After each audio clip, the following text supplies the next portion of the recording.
Welcome back, everyone. We will proceed with our next session, which is called Tribal's Idea of Nation and Freedom Struggle. This session will be chaired by Professor Yagati Channa Rao, Center for Study of Social Exclusion and Inclusive Policy, JNU, and co-chaired by Professor Yukti Sharma, Academic Secretary, Institute of Lifelong Learning. The presenters in this session are Anusha, Anjali Kumari, Drishti Kalra, and Vaishnavi. I would invite everyone to join us on the stage, please.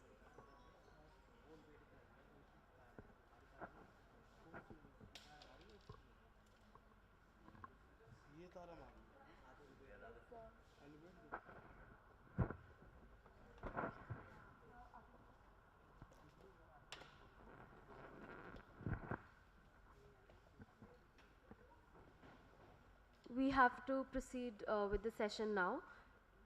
I would like to call Drishti Kalra upon stage to present her paper.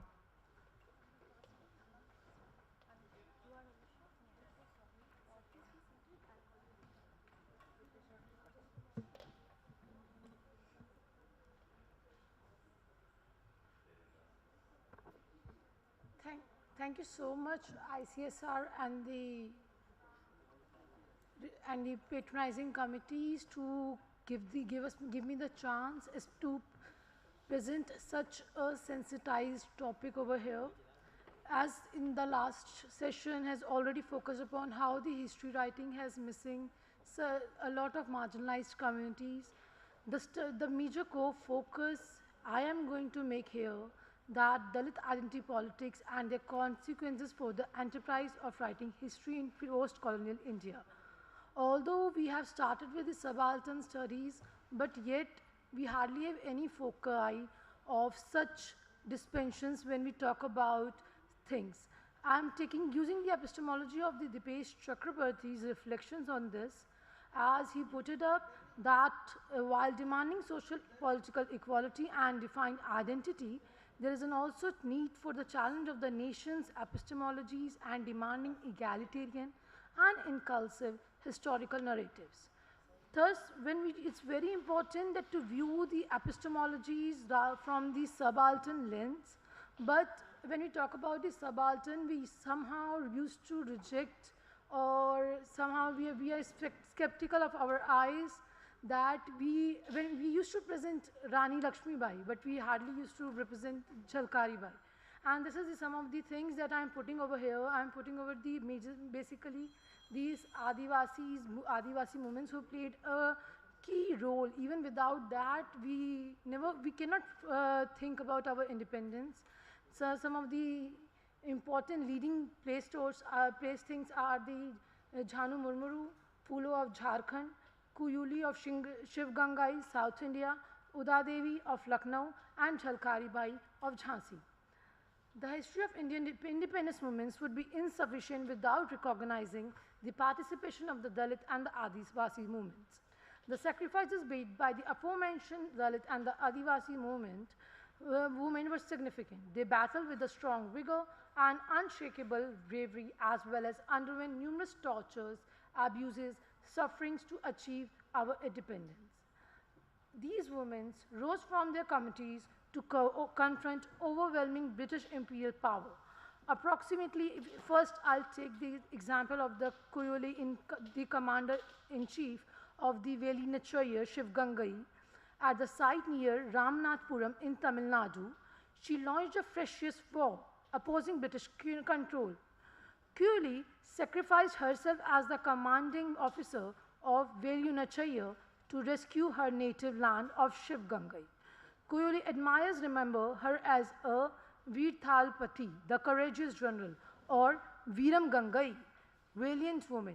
She was born in an underprivileged caste household of Arthunuthiyar.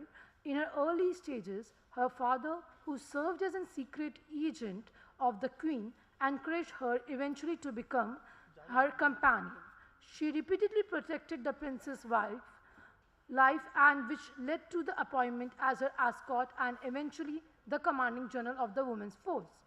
She courageously commanded her soldiers and fooled British officials many times, by infiltrating her weaponry in the Shivgangai fort and confront her trance. The British troops were unable to comprehend this tactic, and she was successful in executing her intentions to cripple the British army, Assam. However, saturated in oil, she ultimately lit herself on fire and sacrifices her life in the process.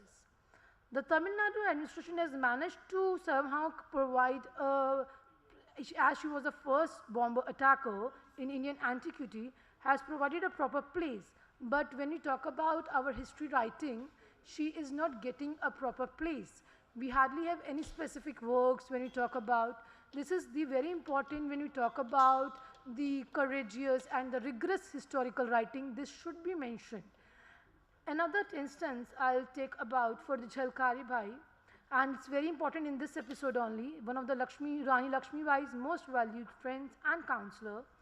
She was a Dalit fighter from a Kori tribe who served as a major part in the First World War of Independence in 1857 and fought against the colonial authorities.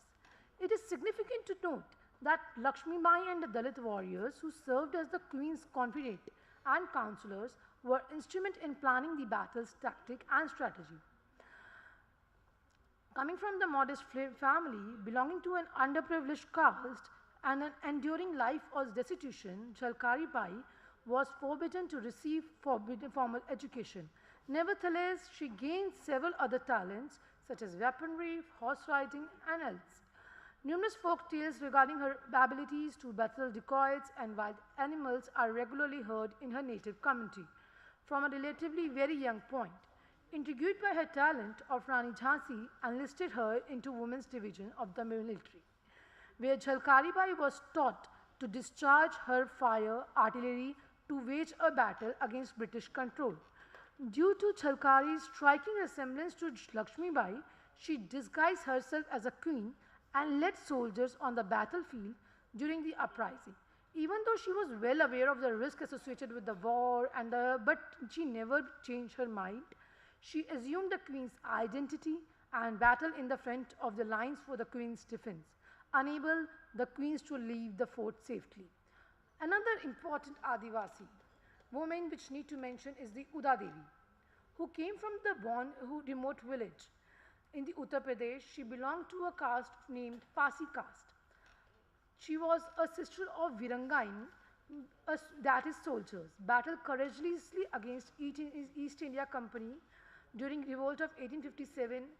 Uda Devi sought Begum Hazrat Mahal by enlisting her as a warrior and forming a women's army under the leadership of the Maka Pasi, who was a soldier in the military of Hazrat Mahal. Realizing the increasing resentment of the Indians against the British authority, she sought Begum Hazrat Mahal to be recruited for the battle. In 1857, a ferocious insurrection against the expanding authority of the British East India Company captured the provinces like Delhi, Jhansi, Kanpur. In Lucknow, British residency located on the margins of the Gomati River, with its commanding camp, was enriched by rebels. Due to shortage of proper supplies, British troops and commanders felt on the edge of the death. However, Colin Campbell tried to seize it and burst it finally, but after the British occupied the Sikandrabad and the People Tree, at the People Tree, British officers shot that tree and toppled the rebel, who fell for the ground and died.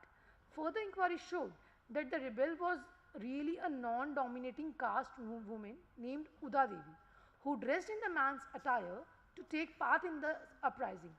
Today, Uda Devi is an inspiration for hundreds of women from a non-dominant strata.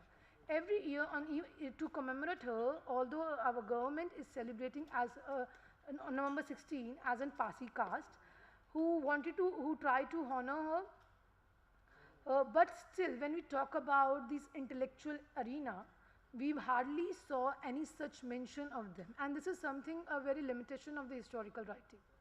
It is unfortunate that historians rarely include these names of the unidentified soldiers who died in the combat of history.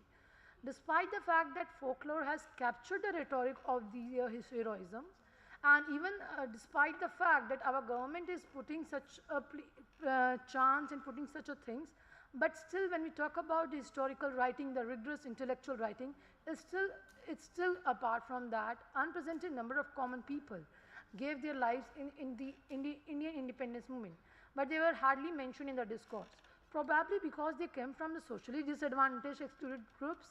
There is paucity of historical awareness and consciousness, especially at the grassroots level. People of various castes are in the quest of their own heroes.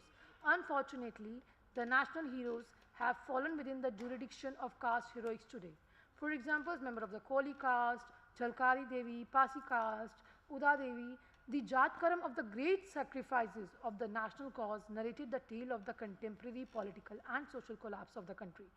It is not essential. I wanted to end this at a question actually putting over here, that it's just to ignite everybody to put forward this idea that it is not essential that we honor our national heroes by putting caste aside. Thank you so much.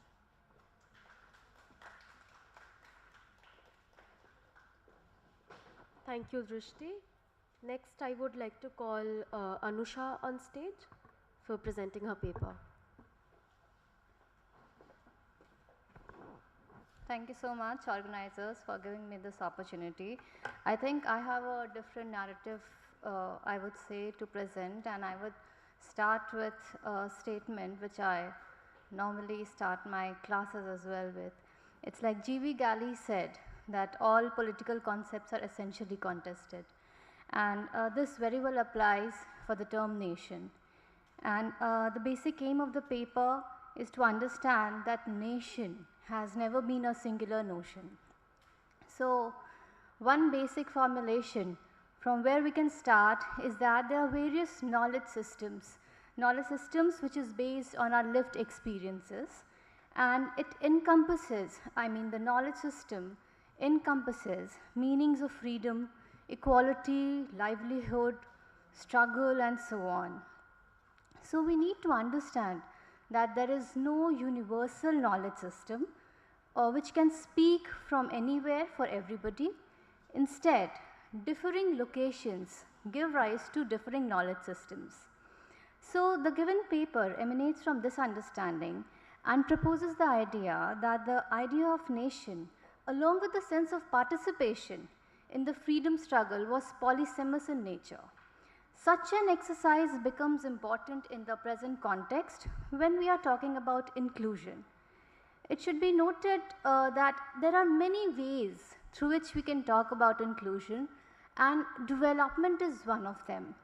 So we need to understand that there is no one definition of development when we are talking about inclusion, and the policy makers, we should always be mindful of the fact, and we need to reiterate this fact, that inclusion can primarily be brought about by being sensitive to political vocabulary of different kinds of communities, and here I am talking about the Adivasi community. So not exactly the methodology, but I would like to say that it's very important to go back to the oral history where we talk about myths. Myths become an important part of oral history because they are generally dismissed as exotic experiences or patent untruths. And we also need to understand that spaces of marginality not only produce sites of powerlessness, but they are also spaces of creativity and resistance, which subsequently gives rise to human agency and which then further works to bring about change. So now coming to the Adivasi narrative, I would like to start with Partha Chatterjee. And Partha Chatterjee observed that the most important problematic of Indian nationalism was that the nation here did not evidently inhabit the homogeneous empty time, but rather the heterogeneous time of modernity. Everybody was made to share the space and time of nationalism irrespective of her or his location. The crux presented by him was that everybody did not imbibe the sense of nationalism in a similar fashion. Their participation in nationalist events was derived from varying experiences. And hence, the politics here has not meant as well as does not mean the same thing to all people.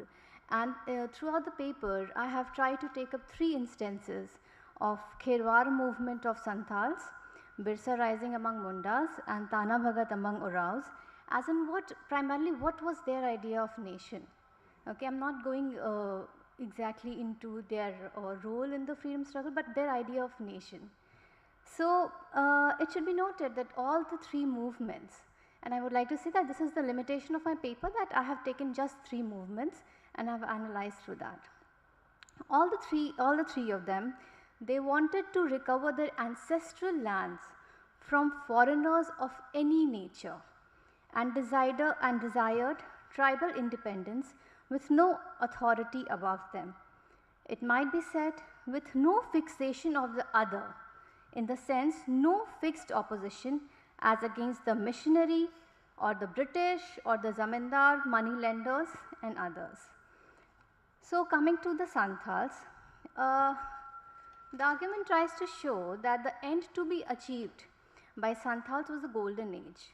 This period was conceived by them as the space where people were the owners of the land which they had created, and thus being independent. They wanted to establish a Suba, what they called, a kingdom under their own chiefs.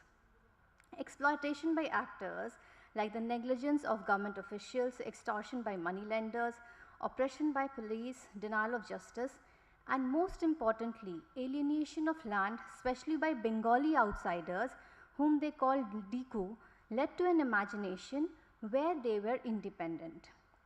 In fact, they also appealed to the British authorities, like Suzanne B.C. Diwale writes, that as quoted, "We have no protection but government and pray that inquiry be made and Mahajans be removed from the Damin."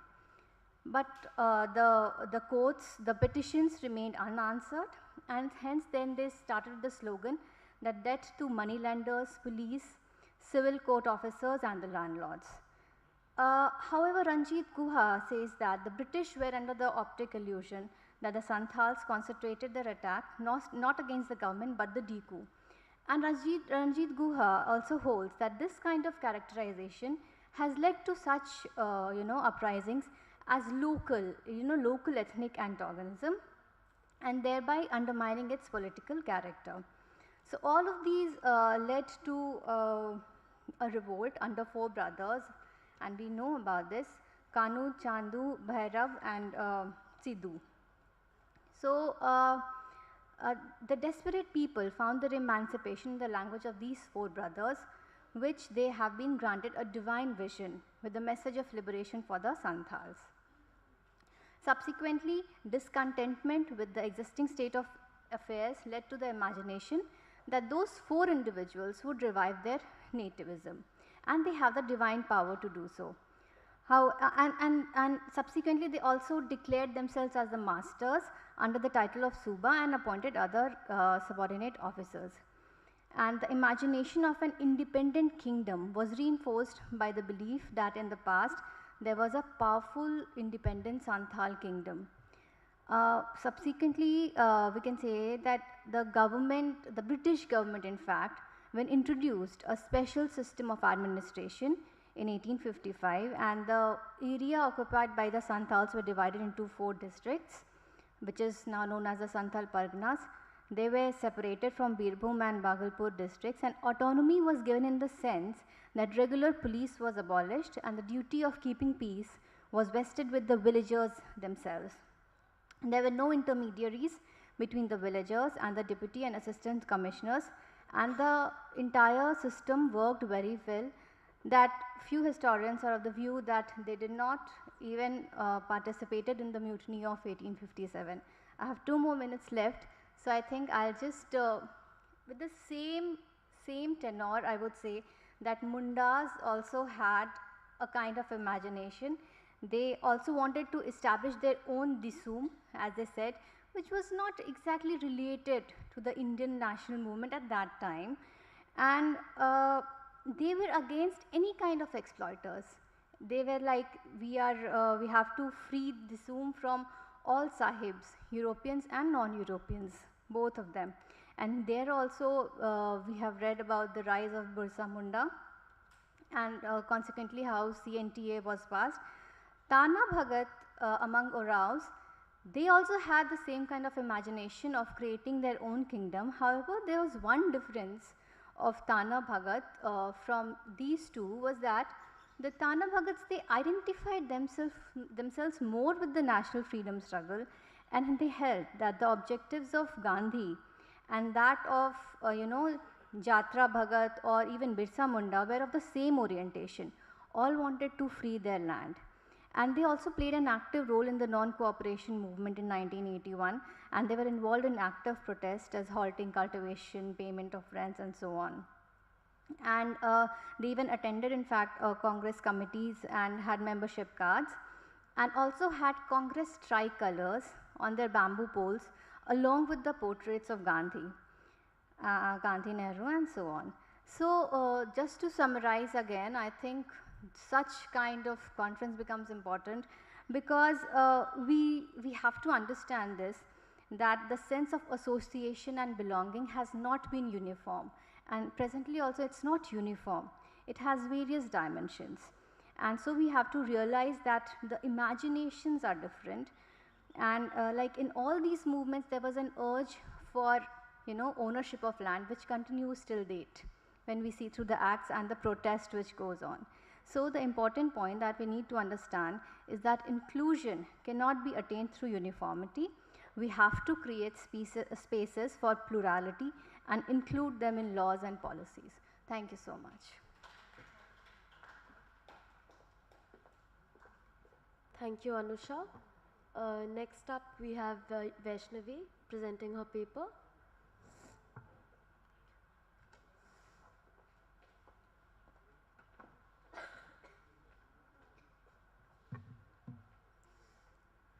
Thank you, everybody.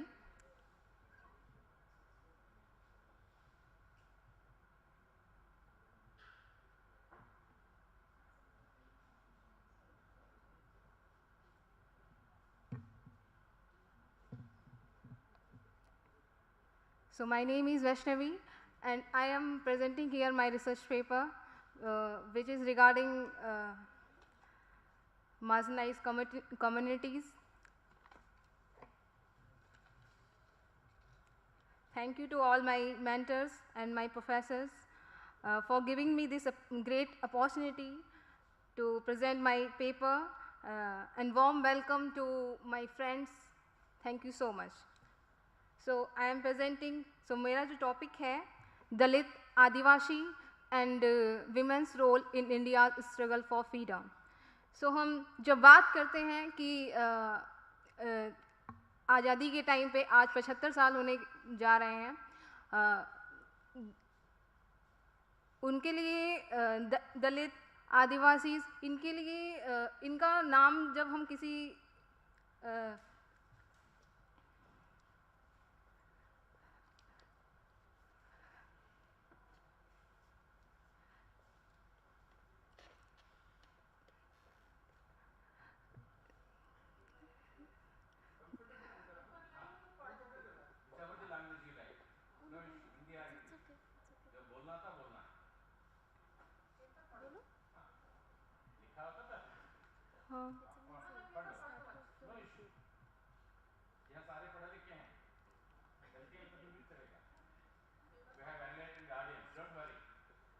So मेरा जो topic है Dalit Adivasi women's role in India struggle for freedom, जैसे जो कि मेरा topic है, जिसके बारे में हम आज भी अवेयर नहीं हैं. हम बात करते हैं कि किसी ने कुछ Rani Lakshmibai, like Savitribai Phule and Birsa Munda, which regarding tribal communities.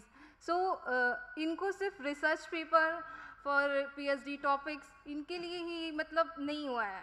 हम जब तक एक मैम आई एम कंफर्टेबल, सो थोड़ा सा ले लो आराम से.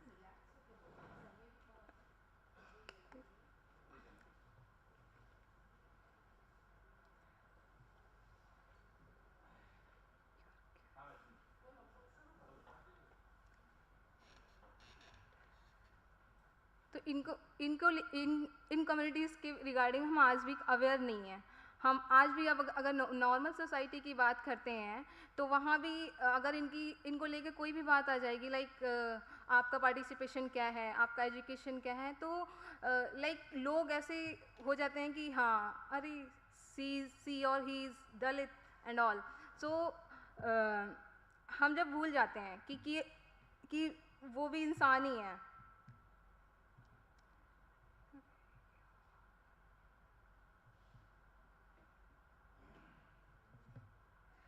So even after 75 years of independence, when we read about the freedom struggle for freedom fighters, our heads go to up with pride.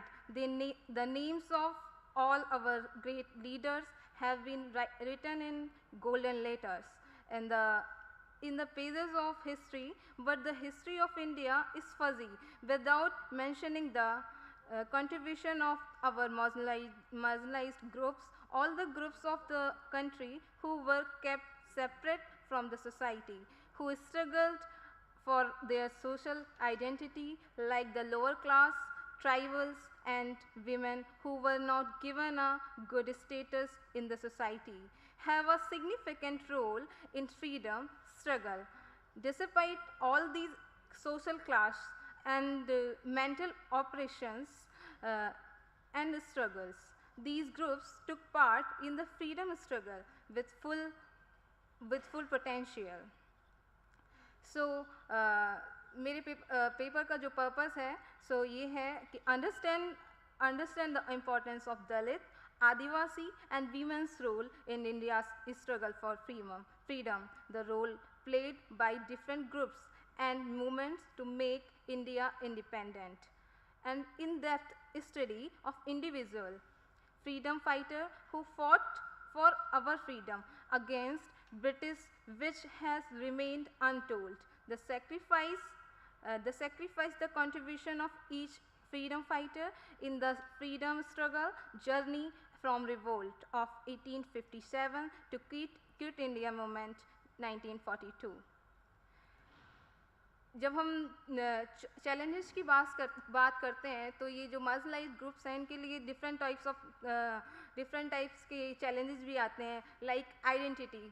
तो इनकी कोई आइडेंटिटी नहीं मानी जाती है। जब बात की जाती है कि हम क्या उनकी आइडेंटिटी क्या है, लाइक उन्हें कहीं पे भी बताना पड़ता है कि हाँ मेरी आइडेंटिटी ये है। अगर वो एससी वर्ग से हैं या एसटी वर्ग से हैं तो लोग लाइक वो एससी वर्ग से हैं, सो मतलब इम्पोर्टेंस नहीं देते हैं बिल्कुल भी। एजुकेशन आज हम कहीं ना कहीं देखेंगे कि एजुकेशन क्षेत्र में बहुत सारा काम हो चुका है।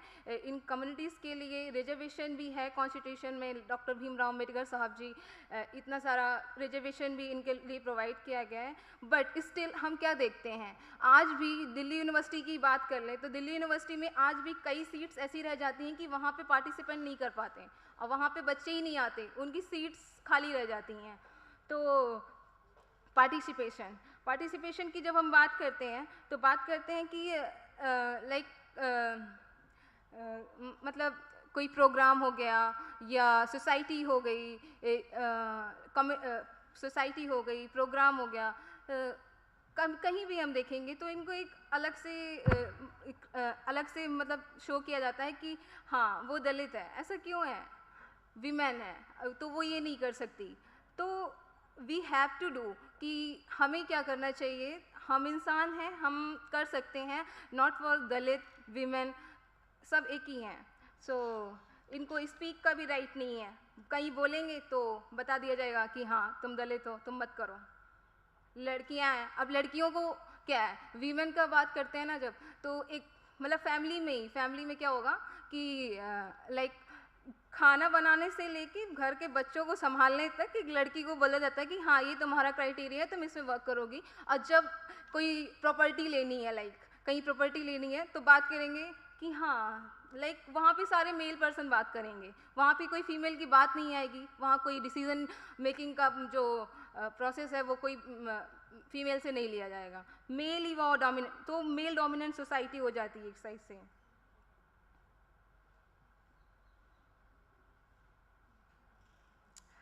और मतलब इतना शोषण के बावजूद भी इतना शोषण हो रहा है और इतना कॉन्स्टिट्यूशन लेवल पे भी हम रिजर्वेशन दे रहे हैं, फिर भी लोग आगे उभर कर नहीं आ रहे हैं और इसकी वजह से पॉवर्टी के भी चैलेंजेस देखने को मिलते हैं।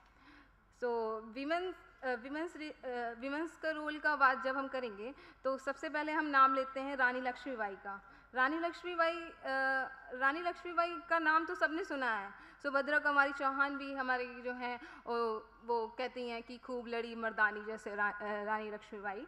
तो in 1858, Rani Lakshmibai, also known as the Rani of Jhansi, died fighting British colonial rulers near Gwalior in a place known as a Kota Sarai.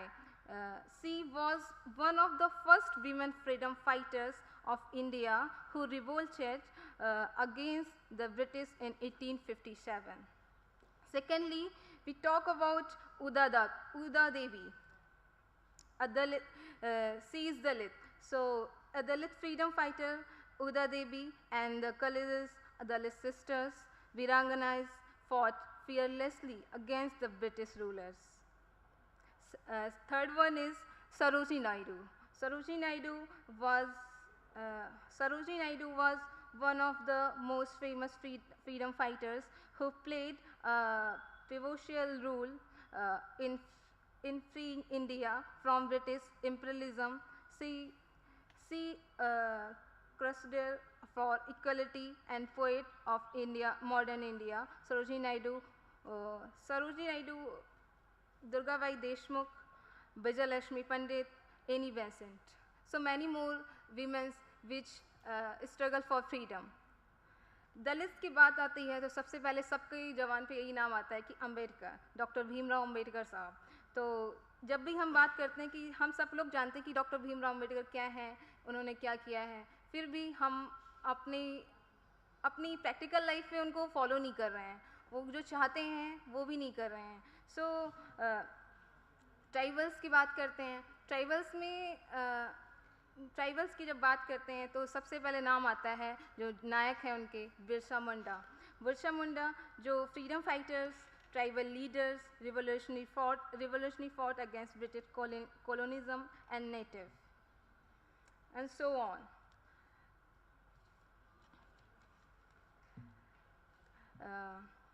That's all from the research paper, and thank you so much. But I would like to say something. Can I? So मैं confuse तो बहुत हो गई, शायद मुझे hesitation ज़्यादा हो रहा था, sorry for that.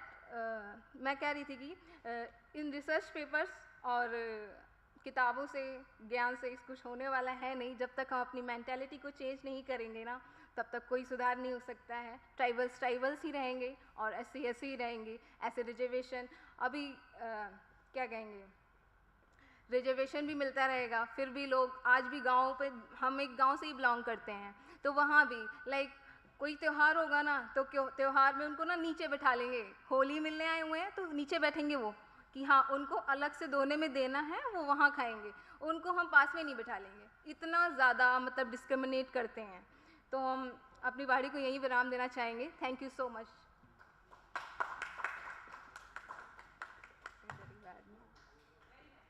Thank you, Vaishnavi. You showed us that it's okay to be nervous and still be very, very brave.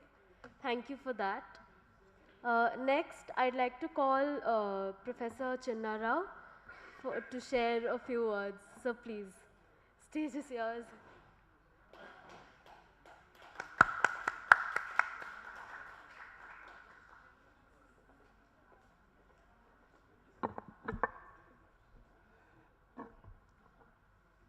Good evening to you all. And I received my invitation yesterday evening, and I received just a few minutes back and another deadline that we have to close before 5, so I won't take much of your time. And we have 3 beautiful presentations and relatively 3 young women scholars. And after me, I think Yukti ma'am also had to speak. so let me not take much of your time. I think uh, we have been since hearing and discussing time and again since morning that like the marginalization and inclusion and the role of marginal communities in the freedom struggle, because there are thousands of them who they presented, or who participated, but we don't get to know. Why we don't get to know is that our history textbooks doesn't contains any information about them. Who decides what to be a part of a text and what not to be a part of a text? It is the state. I don't call it a government, it's the state. So the state always decides who and what should be contained in a school textbook or a college textbook or a university textbook. And who decides that? The state and its powerful arms, whoever is holding power, whoever is holding the boards, whoever is holding the universities. So that will fix up, that will decide what we should know and what we should not know. That's where exactly we don't get to know. And we have to wait for 75 years who all are participated in the freedom struggle, not before. And if you allow me to say, in fact, all the three presentations, for example, Drishti spoke about, you know, the Dalit women and the concept of loaded concepts, contested concepts, subaltern studies, and so on and so forth. Who is this? What is the subaltern studies all about? The subaltern studies is a kind of history of school of thought to study Indian history or South Asian history. Countering the nationalist school and the Cambridge school and the Marxist school, the subalterns came in 1980s. So for them, who is a subaltern? Initially, by that first volume came in 1982, the subaltern is impoverished landlord and middle level peasant. Indian agricultural landless laborer has never become a subaltern for them. Even the tribals, for example, if you look at the subaltern volumes of first 8 volumes, there is only one and single essay on tribes, tribal leader, and that too who is not a tribe himself. He belongs to Ketia. Allur Sitaram Rajumanyam Rebellion. David Arnold from UK has written that piece. Except that neither Dalits nor the tribals were part of the so-called subaltern school of thought, if you allow me to say that. I'm like, correct me if I'm wrong. Okay. Then we heard of Anusha speaking about, you know, the what you call all the concepts to be contested and the world history and myth and things like that. It's good. I'm like, it's right in a way. Before the concept of history emerged in 19th century Indian society, myths only worked as a history. What? So the world histories only worked as a history. We don't have a subject called history before 19th century. So these are the only source of information for us. Then finally, our younger scholar rather, Vaishnavi, so, you know, speaking about the Adivasi women, Dalit women, and more. And finally, she said about your home state leader, Ambedkar. And now, you ask any social scientist today, if they accept they don't know about Ambedkar. No, everybody thinks that they are experts on Ambedkar. But how many of us know he is the first South Asian to have 2 doctorates in economics? The first Asian. And how many of us knows the very concept of RBI was conceived on his PhD thesis conclusion guidelines? Those guidelines worked as a founding principles of RBI. But today, if you look at the RBI history, you will not find his name. Or you look at the Damodar Valley project. Ambedkar's brainchild was the Damodar Valley project today, to save Calcutta and Bengal and Bihar from the repeated floods. But go and look at the Damodar Valley history now, you will not have. Let me give you one example about the Damodar Valley. In 1942, when he was the Viceroy Commission member, you have time and patience? Okay, 2 more minutes. So because since the orders came that we have to close a little earlier. So this Damodar Valley, when this, the Viceroy was Wavell, Lord Wavell. Lord Wavell wanted to bring a British scientist or British engineer to construct the Damodar Valley project. Ambedkar said no. Then the whole next day, all newspapers saying that like, ab Ambedkar gaya. But Ambedkar convinced the panel, Ambedkar convinced Lord Wavell, and he brought out an American engineer. And how he explained, because the British doesn't have a big rivers, so they will not be able to have an experienced engineer from Britain. America has big rivers and they have constructed long dams. So they wanted, Ambedkar wanted, you know, the Tennis Valley project chief engineer to come as a Damodar Valley project engineer. And that's what happened. And how many of us will know about it? Because which textbook maintains this or mentions this? No. Till date, no Indian social science textbook ever in any state board, or you call it state board, you call it what you call ICSE, you call it CBSE, you call it IB program. No textbook ever bothers to mention about this. This is what the, you know, and if, yeah, I'm like, if it is a, say, the person like Ambedkar, who is a 20th century man, this is a fate. How do you expect 17th or 18th century freedom fighters of the marginal communities, or a 19th century for that matter? We don't have a concept called history. Forget about the textbook. So this marginalization, this, you know, the domination, are to write one set of history which has been there for a long.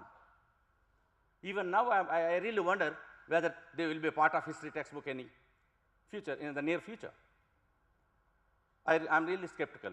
Maybe being a student of history, I am finding it. Or we have this so much of vibrant women, feminist movements. Have any feminist or a women movement leader ever bothered to mention that Ambedkar was the first one to raise maternity bill for women as early as 1928, July 29th? We just completed 90 years. Then it was only 8 weeks, pre-natal 4 weeks and post-natal 4 weeks. And you know how he argued? And he said that women should be given a maternity paid leave since they should be treated as a national property, because they are going to give the future national generation of children. That's how he argued. How many of our women textbooks are the feminists ever bother to hear? I haven't come across so far now. So with this, I don't want to take time. My co-chair, Sharma ma'am, will be speaking, and I thank the organizers for giving me this opportunity. Thank you.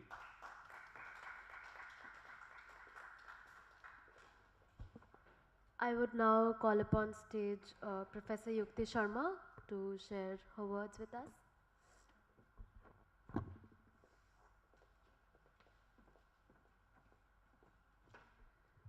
A very good afternoon to all of you, to the respected chair, the organizers, our colleagues from the Delhi University. I am also from Delhi University. I am a professor in Department of Education and also with an additional charge at the Institute of Lifelong Learning as academic secretary. It's an honor to speak and co-chair with Sir here, and Sir has spoken the major gist and also the fundamental ideas which have been associated with all these three papers, and also since morning what we have been listening. Now, as soon as I hear the word marginalization, you know, because I'm a student of education, so I go into the fundamental ideas first. Marginalization, whenever we see in a process, we see in a structure, we see in a space. And I really want to congratulate the organizers of this particular academic event, that they have envisioned that in our freedom struggle movement, which was also a very important event and process in the history of India, how do we look at marginalization? Were there people who got marginalized in that process also? And how was marginalization 75 years back during this moment? So it's a very pertinent, I think, idea which they have started. I think we need to think a lot about it. It's just a beginning. And other thing which I would like to also pinpoint, I mean, since we are celebrating 75th year, it's very important as academicians also, that we critically look back and see that 75 years back, how did the country address the issues of marginalization? As Sir has very well brought into the idea of subaltern, which is a very contemporary idea which grew, as Sir said, in 1980s. But who are considered as subaltern is also a very big question mark. So when we look at this, you know, be somewhere, I also being from science, I mean before education I was from a science background, and what modernism has done to our society, it has, as Anisha also mentioned in her presentation, has given us the universal ideas in our minds. We see every event, every concept in just one way. So freedom struggle also was seen in one way. And that one way was, as again was mentioned by Sir, it's the state which somewhere controls it. It has been controlled since the last 75 years. Through education, we know that textbooks are the instruments of the state.